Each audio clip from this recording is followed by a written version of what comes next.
Bonjour et bienvenue dans un nouveau numéro de Patsy fait des interviews avec Patsy Mounsoun, votre hôtesse, et aujourd'hui mon invité Christos Markogiannakis. Je l'ai bien dit? Très bien, parfaitement. Bonjour. Yes.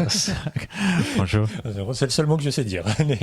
C'est déjà un bon début. Je suis ravi de te recevoir pour parler de Auteur de crime, ton dernier roman qui vient de paraître. Est-ce que tu es content des retours? Oui, je suis très content de la réception. Je suis très content de ma maison d'édition aussi parce que ça aide.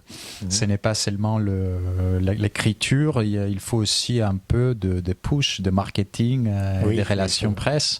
Donc je suis vraiment très content de ce livre. C'est les 4e aventures du capitaine Marcou. Est-ce que tu peux revenir un petit peu sur la jeunesse, sur la création de ce personnage? Alors, Marcou est un capitaine de la police grecque. Il a 35 ans. Parce que quand je l'ai créé, j'avais à l'époque aussi 35 ans. Je l'ai créé comme un alter ego à moi, c'est-à-dire qu'il y a beaucoup de caractéristiques, on a beaucoup de choses en commun. On a fait les deux des études de criminologie. On aime la calasse, on aime les romans policiers, mais après, on est tout à fait distingué parce que lui, il vit pour son travail. Oui. Il est un peu solitaire, il est un peu bizarre, et on voit que dans ces livres, qui est un peu plus noir que mes habitudes, il plonge presque à la paranoïa. Pour raconter un petit peu l'histoire, c'est le commissaire qui enquête sur différents crimes. On s'aperçoit au fur et à mesure que le tueur, ou les tueurs, on vous laissera découvrir, ça s'inspire de crimes dans d'autres livres. Comment est venue cette idée ? Pour moi, c'était une évidence parce qu'on a plusieurs copycats qui s'inspirent de l'art, de la Bible, mais je n'avais pas quelqu'un qui s'inspirait des grands romans policiers. Donc je me suis dit, c'est une bonne idée pour aussi rendre hommage à mes écrivains et mes romans préférés. Et on a Marcou, qui est aussi un grand lecteur, qui comprend bientôt que ce n'est pas des livres, n'importe quel livre, c'est des livres qu'il a lui-même dans sa bibliothèque et avec l'ordre qui sont posés dans sa bibliothèque. Donc ça devient personnel et ça devient encore plus bizarre parce que Marcou n'a jamais reçu quelqu'un chez lui, sauf une aventure amoureuse qu'il a eue avec une collègue. Et donc c'est comme ça que la paranoïa commence, parce qu'il commence à soupçonner tout le monde autour de lui. Et j'avais envie de soupçonner tout le monde. Tu nous emmènes dans toutes les pistes possibles. C'est le principe d'un whodunit, d'une énigme policière. Il faut tout soupçonner. Il faut dire chaque fois, ah oui, c'est lui, c'est évident, ou c'est elle, ah c'est évident, j'ai tout compris. Et à la fin, de dire, ah, comment je n'ai pas pu comprendre que c'est lui, elle ou eux. Donc, je donne tous les éléments, parce que je n'aime pas quand les écrivains cachent les éléments à leurs lecteurs. Donc je donne tout dans des petites doses. Même le lecteur a un peu plus d'éléments que le policier même, afin qu'il puisse comprendre la fin. Mais la plupart sont surpris et ça me rend heureux. Comment tu as puisé justement dans celui-ci d'Edgar Allan Poe, dans celui-ci de Fred Vargas?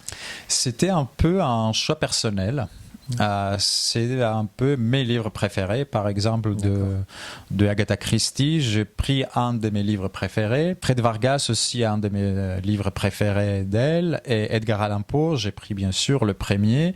Il y a des gens qui disent que le double assassinat de la rue Morgue marque la naissance de la littérature policière occidentale comme on la connaît aujourd'hui. Je ne suis pas de cet avis, mais ça, c'est pour la fin du livre. On ne va pas se mentir, je n'avais pas encore lu d'autres livres de toi.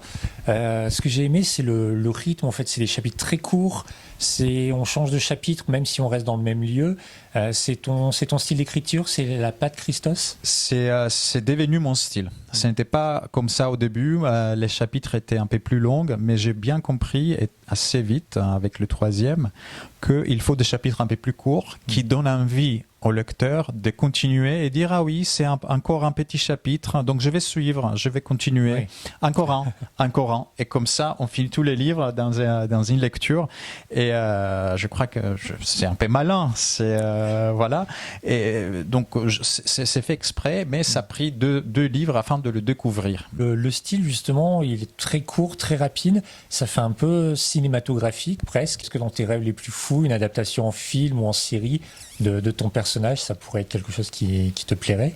Bien sûr que c'est quelque chose que j'aimerais bien voir, mais comme je dis toujours, ce n'est pas mon premier objectif. Je ne crois pas, je n'écris pas pour que ça devienne un film ou une série. J'écris pour mon plaisir et j'écris pour donner aussi plaisir au lecteur. D'abord, c'est le lecteur d'abord, et puis le spectateur peut-être dans un deuxième temps. C'est important pour toi en tant que grec. Voilà, on peut pas l'imaginer faire des enquêtes dans d'autres pays, par exemple. La Grèce, c'est vraiment l'ancrage. Pour l'instant, oui, parce que comme j'ai travaillé comme avocat pénaliste avant de devenir écrivain, je connais très bien la réalité policière et judiciaire légale des Grecs. Et parfois le surréalisme de cette réalité, si tu me permets. Donc pour l'instant, il est en Grèce, soit à Athènes, soit sur une île grecque avec qui a tué Lucy Davis le précédent. Mais j'ai déjà des idées avec Marco qui veut prendre un voyage pour un peu nettoyer sa tête après des enquêtes assez difficiles.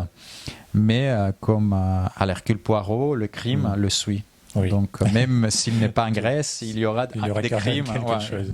Tu es déjà en train d'écrire les prochaines aventures? C'est trop tôt pour en parler? Alors j'ai des idées, mais comme j'ai un autre livre qui va sortir, qui sort bientôt, qui n'est pas un roman policier, Homero le fils caché, j'ai des idées, mais je n'ai pas encore eu le temps pour écrire la suite.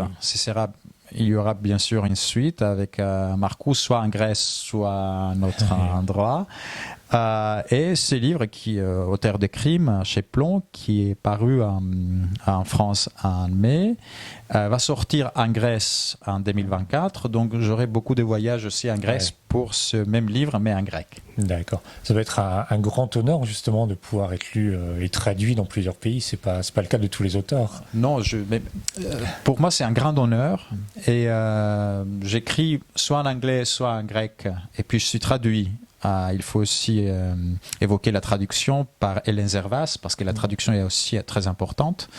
Donc oui, je suis très honoré. Tu l'évoquais, effectivement, il y a un prochain livre qui va sortir, on va en parler, on va en profiter.